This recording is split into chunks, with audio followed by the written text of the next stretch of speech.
ধন্যবাদ ভাইকে।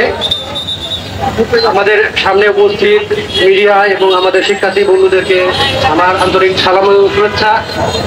আমরা 12 বছর ধরে একটি যৌক্তিক আন্দোলনকে পুঁজি করে রাস্তায়, বিভিন্ন সচিবালয়ে, বিভিন্ন সরকারের বিভিন্ন নেতৃবৃন্দের কাছে ছুটে বেরিয়েছি, কিন্তু আমাদের যৌক্তিক আন্দোলন এবং যৌক্তিক দাবিটিকে বাস্তবায়ন করা হয়নি। কেন হয়নি? আমরা দেখেছি ছোট ছাত্র যারা, ছোট ছাত্রছাত্রী যারা ইন্টারমিডিয়েটে পড়ে বা পলিটেকনিকে পড়ে, তাদের সামান্যতম যে দাবি, ইলজিক্যাল দাবি, তাদের সে দাবিকেও মেনে নেওয়া হচ্ছে। আমাদের কোনো দাবিকে তারা মেনে নিচ্ছেন না। কেন নিচ্ছেন না? আমরা করোনাকালীন সময়ে 2.5 বছর পার করেছি, যখন কোনো পরীক্ষা ছিল না। যারা সরকারের নেতৃত্বে ছিলেন তাদের কাছে আমরা বারবার গিয়েছি এই বিষয়ে সুরাহা করতে, কিন্তু তারা এই বিষয়টা সুরাহা করেনি। আমরা সবসময় বলি যে আমাদের দেশ থেকে ছেলেমেয়েরা উচ্চশিক্ষার জন্য বিদেশে চলে যায়, কিন্তু ফিরে আসে না। কেন ফিরে আসে না ভাই?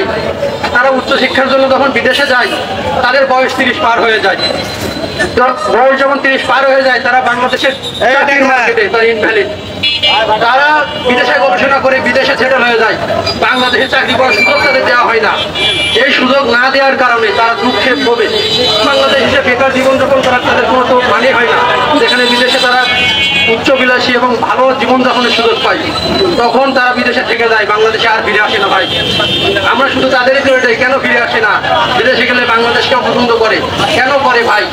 এই উত্তরটা আমরা কেন খুঁজি না? সরকার কেন খুঁজে না? আমাদের শিশুরা যারা 2.5 বছর করোনাতে শেষ করেছে, যারা স্কুলে ভর্তি হতে পারেনি, তারা 5 বছর বয়সে যখন স্কুলে ভর্তি হওয়ার কথা ছিল, তারা ভর্তি হতে পারেনি ভাই। তারা 7 বছর বয়সে ভর্তি হয়েছে। তাদের জীবন থেকে 2টা বছর চলে গেছে, তাদের 2 বছর কে ফিরিয়ে দেবে? সরকার তো দেয় না ফিরিয়ে। আমরা বারবার গেছি সরকার নির্দেশনের কাছে, তারা ফিরিয়ে দেননি ভাই। আমাদের এই যে যৌক্তিক দাবি, আমরা রাস্তায় বারবার দাঁড়িয়েছি ভাই। হামলা মামলা সকল কিছু দিয়ে আমাদের দমনের চেষ্টা হয়েছে, দীর্ঘ 12 বছর আমাদের আটকে রাখতে পারিনি। আমরা সবসময় আমাদের দাবির পক্ষে, যৌক্তিক দাবির পক্ষে আমরা আমাদের কণ্ঠস্বর উঁচু করেছি এবং ভবিষ্যতেও করব।